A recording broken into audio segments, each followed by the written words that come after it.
faire une petite revue, histoire de un peu se détendre aussi, des choses positives, des différents films qui sortent là, qui ont l'air assez cool.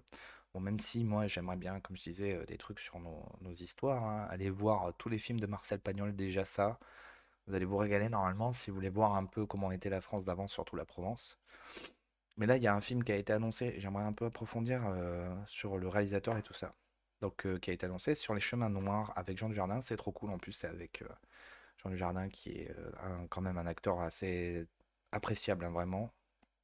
Même si, bon, voilà, on va voir. Qu'est-ce qui Alors, vous a le plus manqué? sur Les Chemins Noirs, qui est apparemment tiré du best-seller de Tessier, Tesson, Sylvain Tesson, que je connaissais pas. J'essaierai de voir si je peux le lire un jour, mais bon. Dans ce refuge. Je pense que c'est vous, mademoiselle. Pardon.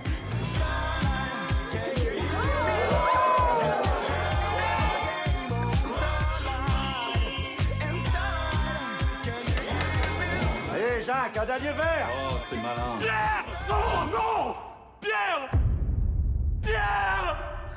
Non, en plus, il s'appelle Pierre, hein, attends. J'étais tombé du rebord de la nuit. M'étais écrasé sur la terre. Il avait suffi de 8 mètres pour me briser les côtes, les vertèbres, le crâne.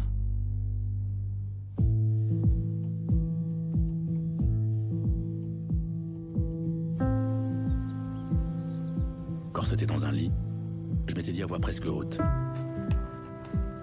Si je m'en sors, je traverse la France à pied. Si je réussissais ma traversée, j'obtiendrais réparation.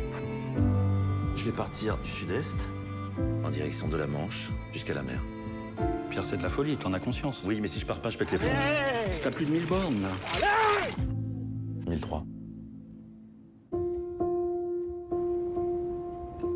Les gens qui s'installent ici, ils veulent du haut débit avant même de savoir s'il y a une école ou une crèche. Les néo-ruraux, c'est ça? Voilà, c'est ça. C'est ça. Les néo-ruraux. Les motifs pour battre la campagne, j'aurais pu en aligner des dizaines. Mais la vraie raison de cette fuite à travers champs, Apparemment, je c'est la le tenais Cantal. serrée sous la forme d'un papier froissé. Ce qui est beaucoup Au fond de mon sac. cinéma le 22 mars. Voilà. Donc ça a l'air plutôt pas mal. Alors, actuel Cantal. Cantal, rencontre avec Denis Imbert, réalisateur du film Sur les chemins noirs. De retour dans le Cantal, Denis Imbert a présenté pour la première fois et en avant-première son film au cinéma Le Cristal d'Aurillac le 12 janvier 2023. Ouh, c'est long. Ouh, c'est très très long. C'est pas grave. On va peut-être pas tout lire.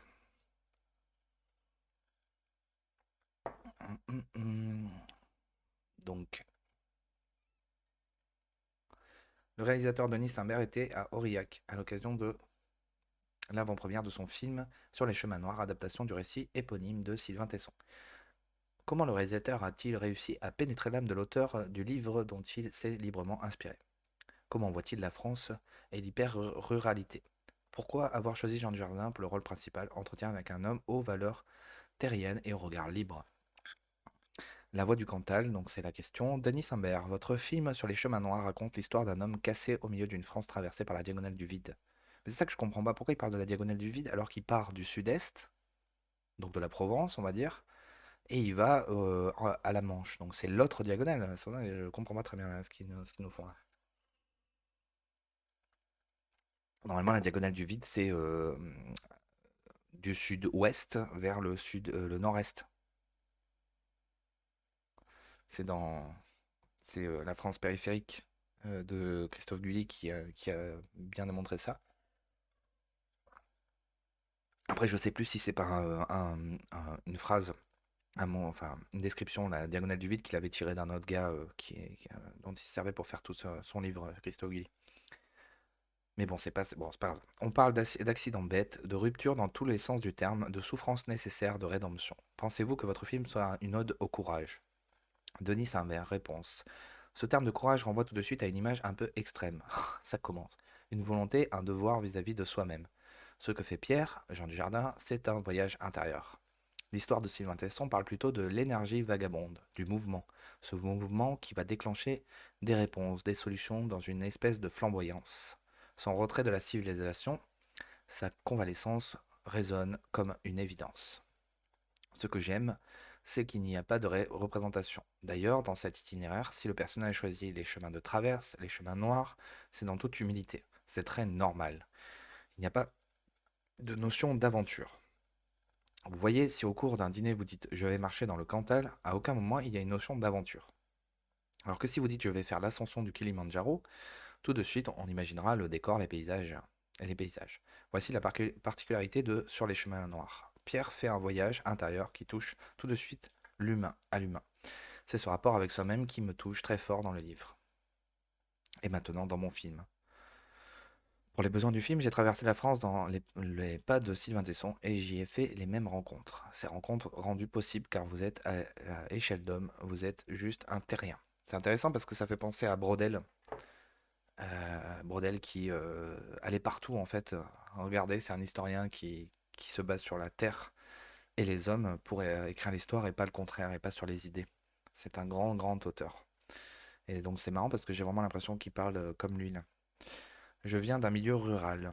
Jean Dujardin dit du film qu'il est un road movie fixe. Oh là. Eh ben voilà. L'américanisation. Road movie pour les paysages et les rencontres, les chemins. Fixe pour l'introspection et les souffrances nécessaires. Les souffrances nécessaires. L'épuration des dialogues, la sincérité des échanges, les silences. Et est-ce difficile de filmer l'authenticité?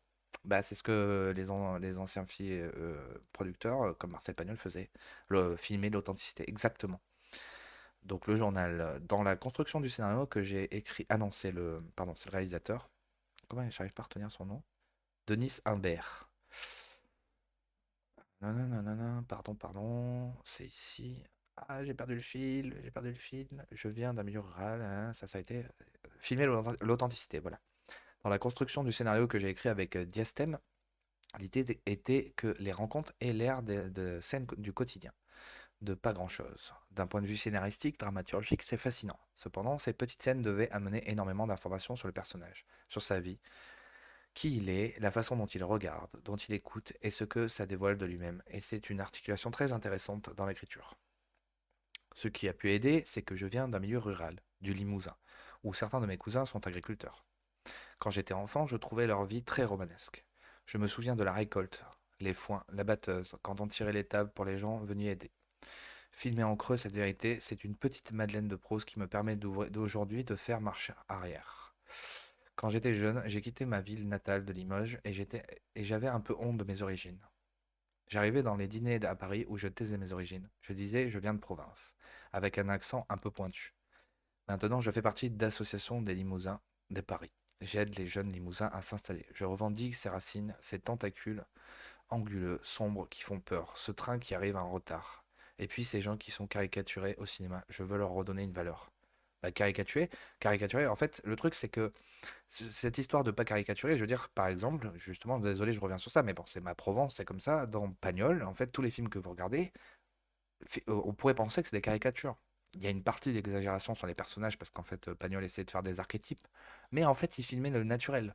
Les gens qui venaient d'un terroir et tout, et c'est ça la magie. Et d'ailleurs, une des phrases de Pagnol, c'est l'universel, on l'atteint en restant chez soi. Donc en fait, lui, il a réussi à atteindre le monde entier avec ses films, Marcel Pagnol, parce que il a filmé la Provence, Marseille, la Treille, mais pas le nouveau Marseille, hein.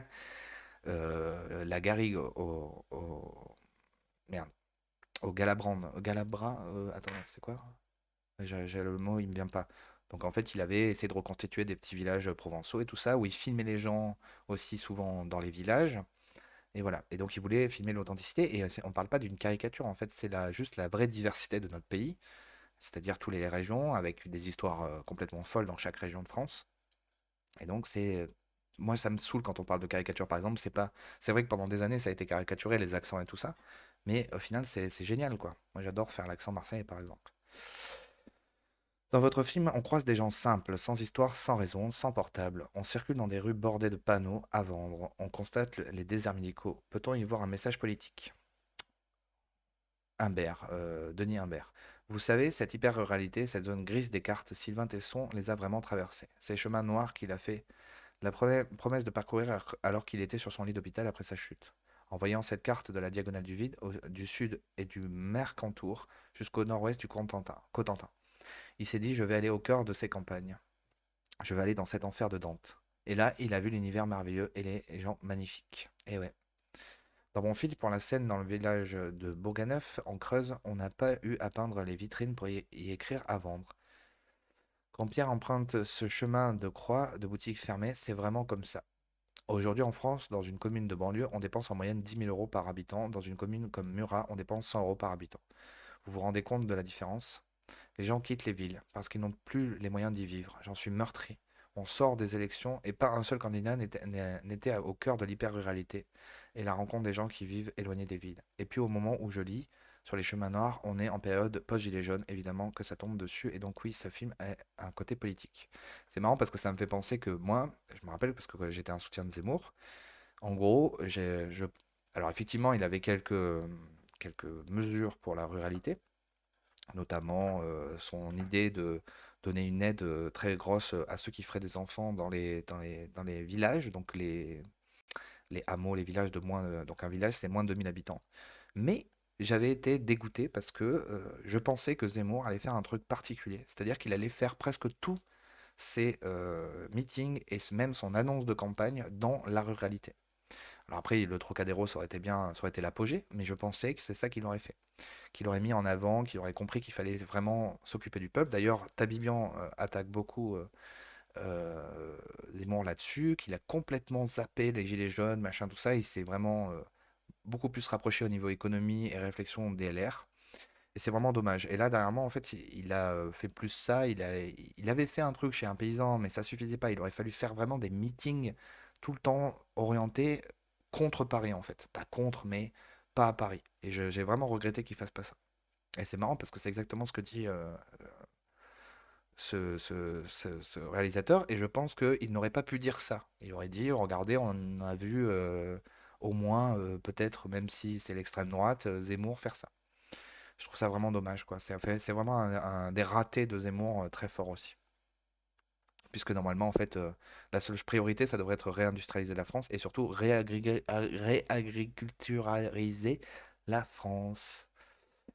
Doubler le nombre d'agriculteurs, quoi, en gros. Sur les chemins noirs, donc LVDC tourne autour d'un monstre du cinéma, Jean Dujardin, qui prend naturellement toute la place. Pourquoi lui? Ce choix s'est imposé à moi. Un jour, j'en poste sur Instagram la couverture du livre Sur les chemins noirs. J'ai vu ce post alors que j'étais en train d'écrire l'adaptation pour le cinéma. Il se trouve qu'on se connaissait déjà avec Jean. Je lui ai envoyé un SMS. C'est étonnant que tu t'intéresses à ce livre. Je m'y intéresse également. Je suis en train d'écrire. On a échangé. Je lui ai envoyé le scénario. Il m'a dit, bah, on y va, non? Ça me fait des petites frissons parce que Jean Dujardin, vous allez voir, il a fait un truc qui est cool quand même. En une semaine, c'était bouclé. Le financement était là. Quand on est dans les pas d'un acteur comme Jean Dujardin, l'industrie du cinéma suit. Quant à la suite du casting, c'était une partie de plaisir. Le film était suffisamment fort avec un nom comme celui-ci de Jules Jourdain. Après, c'est un film de bande d'équipage. Je fais de la voile sur un bateau, on ne peut pas embarquer n'importe qui. Il y avait tant de qualités humaines et techniques pour m'accompagner sur le chemin que j'y suis allé en toute confiance. LVDC, vous avez filmé Jean Dujardin avec justesse, force et rugosité. Pensez-vous lui avoir offert un de ses meilleurs rôles? Ce que je sais en tout cas, répond Humbert, c'est que j'avais profondément envie de filmer son âme, que la caméra soit une sorte de scanner. Jean dit que c'est un film fait à l'os. C'est vrai que c'est un film très minimaliste et je pense que dans cette organisation, l'acteur peut rayonner au plus profond de lui. Super. Bah c'est génial en fait, voilà. Trop bien. J'en ai les larmes aux yeux quoi. C'est trop cool qu'il y ait ce film qui sorte, j'ai hâte de le voir, moi vraiment vraiment très hâte. Auvergne-Rhône-Alpes, terre histoire du cinéma, donc un tweet fier de soutenir le film sur les chemins noirs. Donc on voit Jean Dujardin avec l'affiche Les chemins noirs le 26 janvier, l'avant-première. Ah oui, il n'y a pas eu encore, enfin il y a une avant-première le 26 janvier. Alors on va voir un peu aussi les réactions des gauchistes par rapport à ce film. Enfin, on va voir, donc c'est France Info, c'est quand même les gauchistes, hein, mais bon. Alors, Jean Dujardin sur le Cantal sur les chemins noirs, une quête intérieure à travers la France oubliée. Oh là là, c'est incroyable comme il a vieilli. Ok, donc après... Ouais. Ouais, ça va, France Info, ils ont pas l'air de... Nanana. Non, ils ont juste dire... Alors, on va dire Jean Dujardin, donc l'article de France Info. Sur les chemins noirs, une quête intérieure à travers la France oubliée. Jean Dujardin était à Aurillac, dans le Cantal, pour présenter Sur les chemins noirs de Denis Imbert, qui sortira en salle le 22 mars. Une adaptation du récit autobiographique de Sylvain Tesson qui a traversé la France à pied par les plus petites routes possibles. Une réappropriation de son corps après un très grave accident. En fait, c'est vraiment sur Tesson, quoi. Alors, donc ça, c'est vraiment le truc papy geek. Je viens de voir une bande-annonce d'un film français avec Jean Dujardin qui me donne vraiment envie d'aller le voir. Le film est tiré du livre de Sylvain Tesson. Effectivement, moi, quand je l'ai vu, ça m'a fait la petite larme à l'œil presque. Tellement c'était cool. Donc là, il y avait la bande-annonce, partagée par F de Souche, qu'on a déjà regardé. Et donc, je suis un citoyen, mais pourquoi Jean Dujardin ne fera pas barrage à Marine Le Pen? Dans les colonnes du JDD cette semaine, Jean Dujardin a fait quelques confidences sur sa vision de la politique. À bas la Macronie, c'est ce qu'avait déclaré un homme avant de gifler le président de la République, Emmanuel Macron, le 8 juin dernier. L'agression qui avait été unanimement condamnée par la classe politique avait abouti 2 jours plus tard sur une condamnation à la prison ferme. Oui, 4 mois. Hein. Ce 27 juin, dans les colonnes du journal du dimanche, Jean Dujardin a réagi à cette attaque et s'est dit très choqué. L'acteur actuellement en promotion pour le film d'Anne Fontaine, président, a en effet estimé: je ne supporte pas l'humiliation, j'ai connu ça, c'est une douleur qui colle et laisse des marques. Pourtant, il n'a pas apporté son soutien au chef de l'État sur le plan politique. Questionné par nos confrères sur sa participation à une éventuelle campagne pour faire barrage à Marine Le Pen, par exemple, il a répondu jamais. En effet, le mari de Nathalie Péchala a jugé comme la religion, la politique est une affaire privée, ce que je pense ne regarde personne. Et d'ajouter, je suis un citoyen, mais je n'aime pas voir un artiste donner son avis. En général, ce genre d'exercice retombe d'ailleurs sur la gueule des signataires dans les extrêmes. On a toujours l'air con. Il y a quelques jours, il a assuré également aux Échos qu'il était souvent sollicité pour apparaître dans des comités de soutien. Jean Dujardin a constamment constaté que les demandes venaient de la gauche comme de la droite, mais jamais des extrêmes. Et de commenter: il faut croire que je n'ai pas une tronche d'extrême. J'ai toujours refusé. Mes choix en la matière appartiennent à ma vie privée. C'est mon endroit, point. Et donc, en fait, il avait fait aussi, je crois, on va regarder ça vite fait.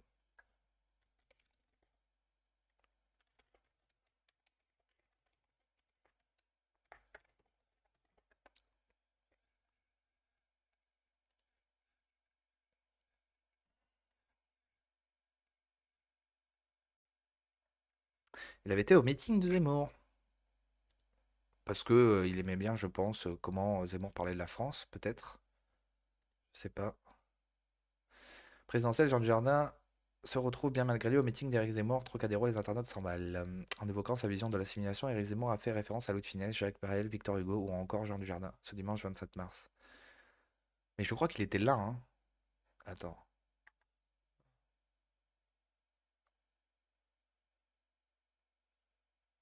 Ah non, c'est la référence. Ouais, j'étais persuadé qu'il était là. Bon, après, c'est pas grave, on va pas lui faire de la mauvaise pub à Jean Dujardin parce que forcément, si t'es là au meeting, t'es un fils de pute. Oui, il a fait référence à lui, Zemmour, mais je crois qu'il était là. Enfin bon, c'est pas grave. Voilà, voilà. Donc c'est cool, franchement, ce film-là, il faudra aller le voir et le soutenir parce que ça a l'air bien stylé. Ça va nous rappeler les films de Pagnol, moi je pense. Les films tirés des livres de Jean Giono qui parlent de notre pays, quoi. Des racines de notre pays, de la seule vraie diversité de notre pays. Voilà.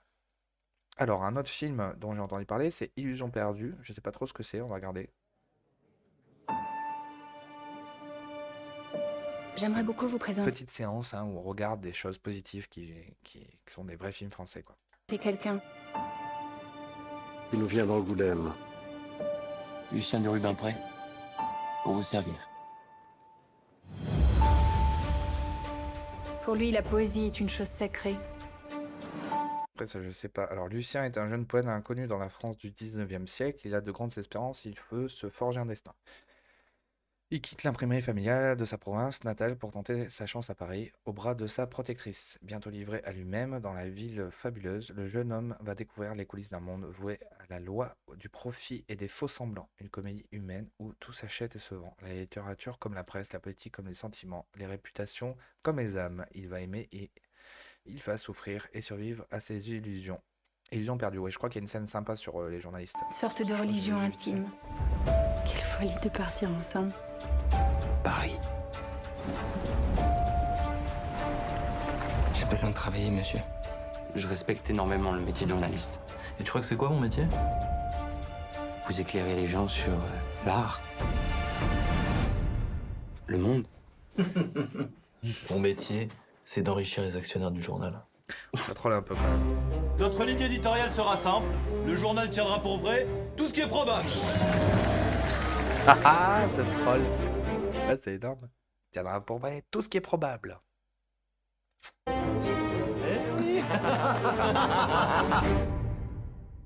Je sais qu'il vaut mieux que cela. Vous croyez? Toutes ces magouilles, c'est du bruit, du vent. Il nous faut apprendre à jouer avec tout ça. Tout est pourri partout, tu trouves pas? Il faut se battre pour faire des belles choses. Jolie la demoiselle. Au nom de la mauvaise foi, de la fausse rumeur et de l'annonce publicitaire, je te baptise journaliste.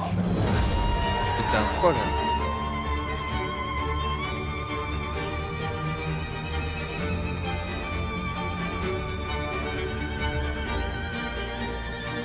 Ah, il y a même Gérard Il nous a Depardieu. trahi ce fumier. Il faut l'abattre. Il faut taper là où ça fait mal. Il est trop tard pour avoir peur.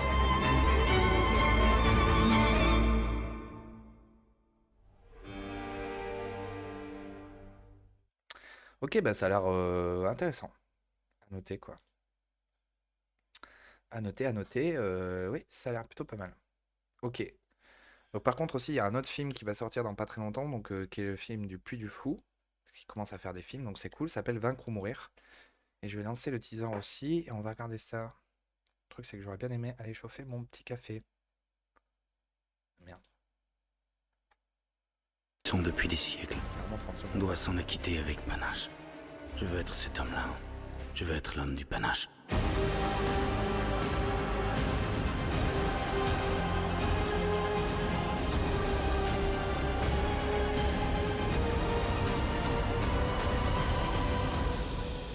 Ok.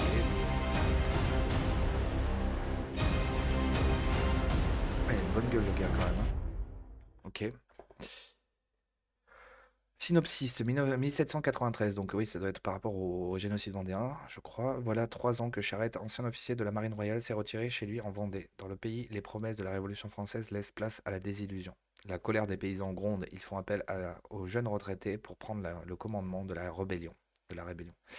En quelques mois, le marin désœuvré devient un chef charismatique et un fin stratège, entraînant à sa suite paysans, femmes, vieillards et enfants, dont il fait une armée redoutable car insaisissable. Le combat pour la liberté ne fait que commencer. Ah, ça a l'air bien sympa aussi. Ouais, j'espère que ouais, l'image est cool et tout. Effectivement, je sais plus si c'était. J'avais vu, ça fait un peu gladiator la position. Bon, on verra.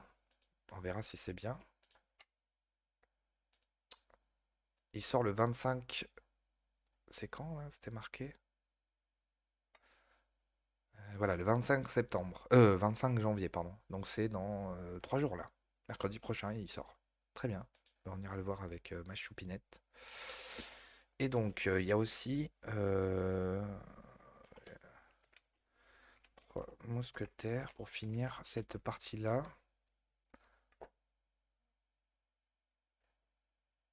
Tac. Celui-là aussi m'a donné bien envie. Je crois que c'est le bon, hein.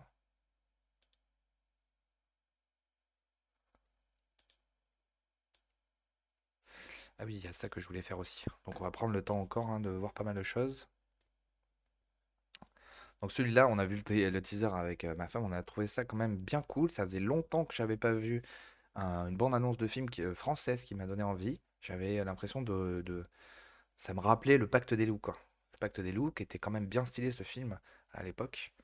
Qui donnait vraiment envie, quoi. Donc celui-là a l'air vraiment très très cool aussi. Je vais le mettre.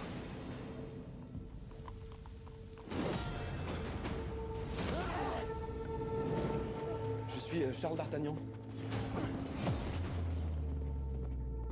Aussi loin que je me souvienne, j'ai toujours rêvé d'être mousquetaire.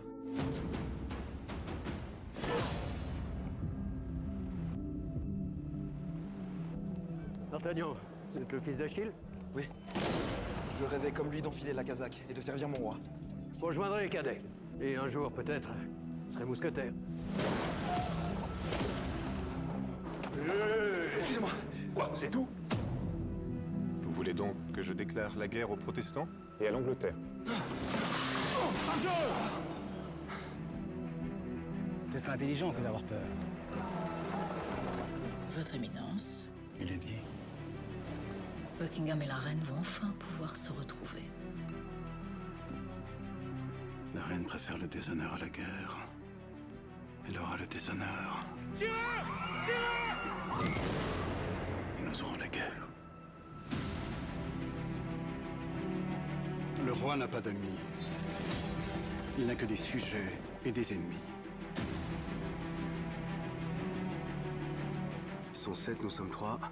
Il me semble à moi que nous sommes 4.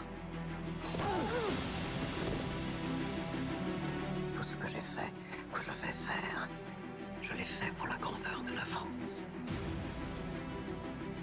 Ils ne veulent pas de ma paix. Nous verrons s'ils préfèrent ma guerre.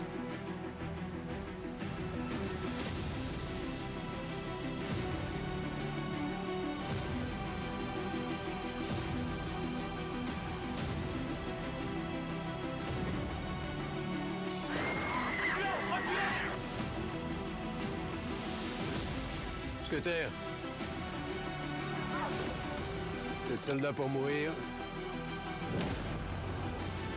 Ah, franchement, ça a l'air cool. Je vous emmène là où on meurt.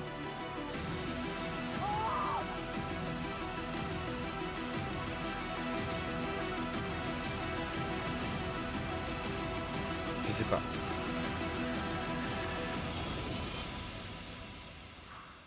Ah, franchement, ça a l'air bien stylé, quoi. Juste à un moment, là, il y a Astier, en fait. J'ai cru voir Astier. Putain, c'est vraiment beau, l'image et tout. Là, c'est pas Astier, là?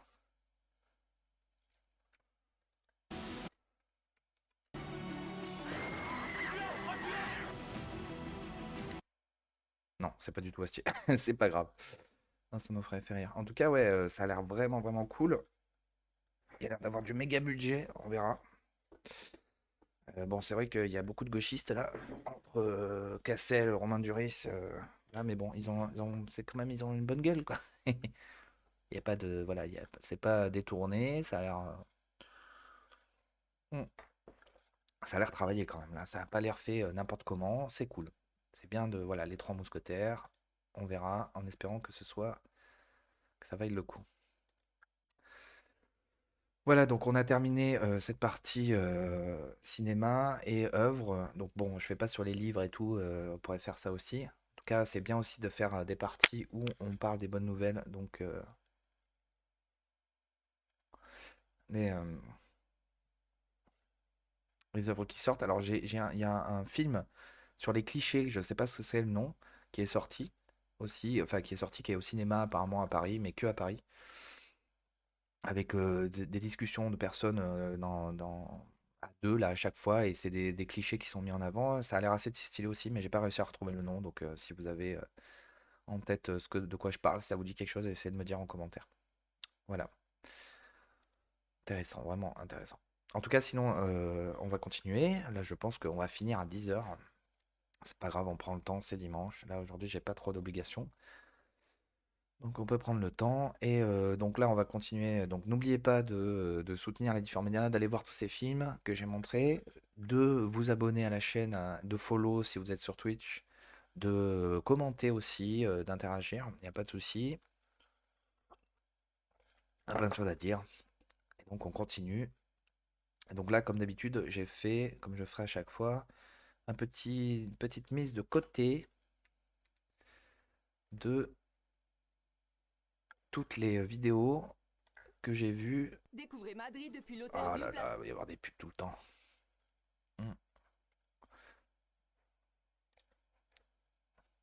Qui sont quand même assez cool.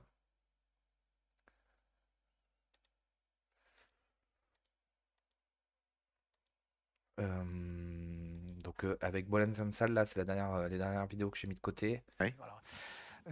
Absolument incroyable. Sur cet homme, sur Oui, ce mode-là. et sur ce plan-là, il y a eu réellement un progrès énorme. Ah oui. Dommage, j'ai pas mis de timecode, donc je suis un peu à l'arrache pour ce sujet-là. comme l'a dit Macron, elle a fait le Oui. choix de traiter avec l'Algérie officielle. Des démonstrations de rue qui avaient lieu tous les vendredis. Hein, Oui, oui, tous les vendredis, oui. Ouais. Voilà, la France a fait le choix, la France officielle a fait le choix de traiter avec l'Algérie officielle. Oui. Pouvoir de fait, c'est une dictature militaro-policière Oui. qui comme l'a dit Macron, vit sur la rente historique. Hein. Bon. Oui. Macron il a aussi dit que c'est un crime contre l'humanité. Donc là, il y a 2-3 vidéos qui sont sorties. Il y a un mois sur Bolen Sansal, là, bon, c'est le Figaro, LCP qui reçoit. Je suis assez impressionné parce qu'il y en a d'autres aussi et c'est toujours pareil, c'est de pire en pire. Hein. Je m'attarderai sur Bolen Sansal à un moment parce que et sur les frères musulmans en général, l'islamisme, qui n'existe pas pour lui. Hein. Pour lui, l'islam et l'islamiste, c'est pareil. Enfin voilà, attention à ce que je dis. J'ai avoir des problèmes. Donc cette vidéo, déjà, je vous la conseille à mort. Excellente, excellente, excellente. Ensuite, il y a cette petite vidéo qui est assez sympathique parce que avec Jean-Yves Le Gallou qui annonce les... C'est quoi déjà? Les pires mensonges et manipulations. Et donc en fait, il y a ils font une cérémonie pour récompenser les pires mensonges. Et donc dans cette vidéo, ils vont lister tous les mensonges les plus marquants de l'année dernière, je crois, avec entre le missile de France 2 là qui était sur un toit alors que c'était une cheminée. Qu'est-ce qu'il y a d'autre comme mensonge?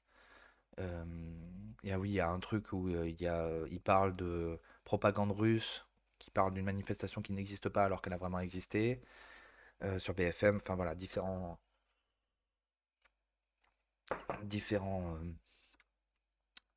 mensonges qui ont été proférés par les médias et donc c'est très très intéressant. Ensuite, Et si l'avenir des merde, hommes... non, je vais pas faire comme ça. Bonjour à Je vais tous. faire comme ça, les gens, vous aurez les vidéos aussi. Et si l'avenir des hommes, c'était la grève? Alors je parle pas de la grève de la CGT qui vous empêche de voir votre famille à Noël, mais de celle des relations. Et si la seule solution contre les dérives du féminisme, que j'ai évoqué dans une vidéo précédente, c'était que les hommes tirent un trait sur les femmes. Quand j'ai sorti ma vidéo sur les simps, les incels et les cucks, j'ai été impressionnée du nombre de commentaires qui me demandaient de parler des mictos. J'ignorais de quoi il s'agissait, donc j'ai fait mes petites recherches. Déjà, ça se prononce micto. Ça signifie men going their own way, c'est-à-dire les hommes qui suivent leur propre voie. Et cela désigne une grande quantité d'hommes qui souhaitent procéder à une sécession par rapport aux femmes, de prendre leur indépendance. J'ai appris quelque chose avec cette vidéo. S'émanciper de l'influence féministe. Vu que le sujet est vraiment passionnant, j'ai décidé d'en parler aujourd'hui. Si vous ne... Voilà, donc cette vidéo est très intéressante. On apprend un truc sur les mictos, là, je sais pas quoi. En tout cas, les relations hommes-femmes, et c'est très bien. Voilà, c'est une des premières vidéos que je regardais de Thaïs Descuffon. Je suis assez impressionné par sa clarté et comment elle travaille pour faire des vidéos de très bonne qualité. Donc je vous conseille cette vidéo à fond. Voilà. Ensuite, il y avait cette vidéo dont j'ai déjà parlé dans un petit morceau où il y a Berkov qui reçoit Driss Ghali. Et c'est absolument passionnant en fait ce dialogue. Donc je vous conseille d'aller écouter ce dialogue qui est génial parce que c'est typiquement Driss Ghali, c'est le genre de français pas de souche, qui est de branche, qui est parfait quoi, qui a tout compris aussi, qui je pense s'inspire de certains Européens, certains Français qui sont encore des vrais hommes, on va dire, des vrais Français comme Bernard Lugan, comme Charles Gave, à mon avis, il a sa vision des choses. Il voit l'histoire d'une manière beaucoup plus comme Zemmour aussi. Enfin, c'est vraiment génial ce qu'il dit. Et il a sorti un livre là, a priori. Ça aussi, ça vaut vraiment le coup d'écouter cette interview. Sud Radio Berkov dans tous ses états. Biographie de la France par un immigré, l'artilleur. Et aujourd'hui, vous savez, de plus en plus d'immigrés, ce sont eux qu'on entend le plus haut. Oui, non, mais ça, je suis pas trop d'accord avec toi, Berkov, c'est surtout que c'est eux qu'on écoute. Il y a ce truc toujours, bien sûr, où on met en avant les immigrés qui veulent protéger la France. C'est vrai que c'est très bien, mais il faudrait mettre en avant les Français qui veulent protéger la France aussi. Ils le font hein, sur Sud Radio, mais voilà. Et le plus lucidement défendre la France. C'est intéressant quand même, n'est-il point? Qu'entendez-vous par tropicalisation? Ça, je l'ai déjà mis, c'est pas celui-là. Alors, c'était peut-être... Bien formulé. Et aux éditions de l'Indépendance. Ce déni dans tous les domaines, y compris. Ah non, le peuple français est un peuple d'élite, doté d'une sensibilité d'élite. C'est pour ça qu'il faut le préserver. C'est pour ça aussi que je parle. Parce que si le monde perd la France, on perd un phare. C'est pas le seul phare, faut pas non plus... Non, bien sûr, mais un phare. C'est un phare, parce que la France a offert au monde deux choses qui sont très précieuses. D'une part, grande redistribution des revenus et une grande valeur ajoutée. Ce que les États-Unis n'arrivent pas à faire. Ou que les Russes ne sont pas arrivés à faire. Ils ont redistribué avec le communisme, ils n'ont pas créé beaucoup de valeur. Les Américains créent beaucoup de richesses, c'est sûr, mais ils ne redistribuent pas. Ils n'aiment pas ça. En France, malgré les impôts très élevés, c'est un pays d'innovation. Et puis la France, c'est un pays qui a réussi à travailler sans religion et à faire une société humaniste sans religion. Oui, une société humaniste laïque. Laïque, c'est très difficile. Hein. On peut le critiquer, mais c'est quand même une prouesse. Bien sûr. Il faut rappeler ça. Il faut rappeler ça. Voilà, donc il y a plein d'exemples comme ça pendant la vidéo où en fait il déchire dans son analyse. C'est pas simplement de sucer la France comme tous les rebelles et renois qui seraient pas d'accord avec ce genre de gars, qui on l'appelait le Bounty ou l'arabe de série. Non, c'est vraiment une vision historique. Les idéologies matérialistes. Alors, vidéo suivante. Alors, il y avait Lapin, il y avait aussi Lapin, les médias menteurs. Celle-là aussi. Alors, Lapin, là, lui, vraiment, c'est un bon, lui aussi. Il dénonce beaucoup de choses. Je vous conseille d'aller voir ses vidéos. Lapin taquin. Ah, putain, il est obligé à regarder deux vidéos.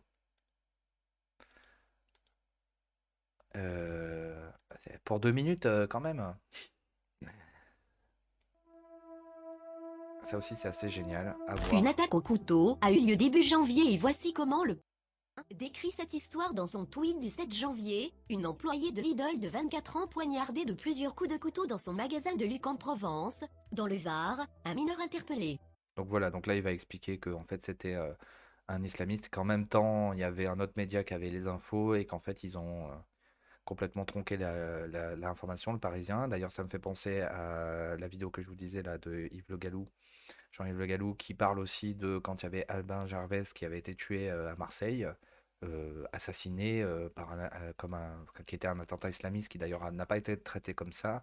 Un média avait titré un Français tue un médecin militaire au nom de Dieu, alors que c'était un Mohamed qui tuait au nom d'Allah, quoi. Voilà, ce genre de mensonge magnifique que la France, les médias français font. Donc là, je mets cette vidéo. Bon, c'est particulier parce que Kémy Séba est particulier. Il n'aime pas trop la France, hein, c'est clair. Mais il est quand même intéressant. C'est intéressant de voir sa manière de voir les choses par rapport à la France. Donc c'est un panafricain. Bon, c'est une blague, ce truc du panafricanisme, puisqu'il y a des États d'Afrique. Il y en a 4 au moins. D'ailleurs, Boualem Sansal l'explique bien, ça. Mais bon, c'est intéressant. C'est bien que les Africains aient des gens qui se lèvent. Ce qui me fait rire aussi dans cette interview, je vous conseille d'aller l'écouter, c'est très intéressant. Mais ce qui me fait rire, c'est comment il est habillé. Parce qu'il est habillé en français, en européen, en occidental. Celui qui se revendique de ça. Et en fait, regardez, quand il fait donc là, il est, je crois que c'est en Arabie Saoudite. C'est où qu'elle est, ça? L'interview, elle est... C'est pas marqué. Je crois que c'est... Bon, en tout cas, c'est un pays arabe. Mais quand il est chez Éric Morillo, regardez comme il est habillé. On peut pas voir là. Il est habillé en africain, quoi. C'est ça qui est drôle, quoi. Ah, mais on peut pas la voir. Les incorruptibles. Incorruptibles. Bon, c'est étonnant. C'est juste, ça me faisait rire parce qu'il est, il est habillé. Là. Donc là, c'est marrant parce qu'il a mis une image où il est habillé comme ça, mais en fait, il va être habillé Jouez ce que vous avez voilà, avec truc africain, quoi. Très drôle. Ça me fait marrer de voir le double discours. Voilà, voilà. Et donc, il y a celle-là aussi donc, de Philippe Fabry qui est très très bien. Vidéo excellente. Est-ce qu'il a mis les pubs aussi? Non, c'est bon. J'enregistre cette... Vidéo de Philippe Fabry, là où il va faire il va relire un article à lui qu'il avait fait en 2015 où il va expliciter, parce que là il y a Open, non c'est quoi, c'est ChatGPT qui sort, donc une IA qui permet de parler comme un humain, qui est très puissante, et donc il a fait le lien très fort avec la Rome antique, quand il y a eu tout ce truc d'esclavage qui a été mis en place et qui a fait venir dans Rome des millions d'esclaves, et donc qui a transformé en fait la société de façon très forte.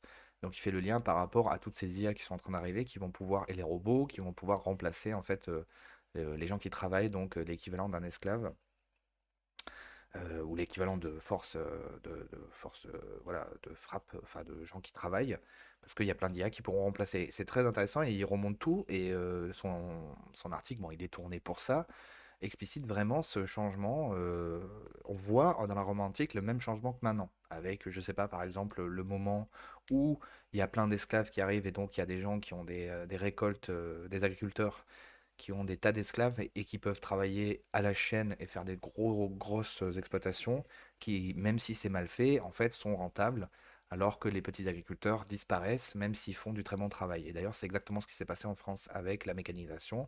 Au départ, il y avait beaucoup d'agriculteurs qui se servaient de la mécanisation, mais c'est tellement été fort, et on a tellement après aussi importé, il y a aussi ça, qu'en fait, on a détruit toutes nos petites exploitations en France. Donc, c'est très explicite, il y a plein de choses comme ça, c'est très intéressant. Et ça m'a fait penser aussi à Jean Covici qui, quand il fait son exposé par rapport à l'énergie, vous pouvez voir, il explique toutes les problématiques d'énergie, qu'il y a 200 ans, en fait, on était dans un monde renouvelable, parce que tout le monde parle du renouvelable.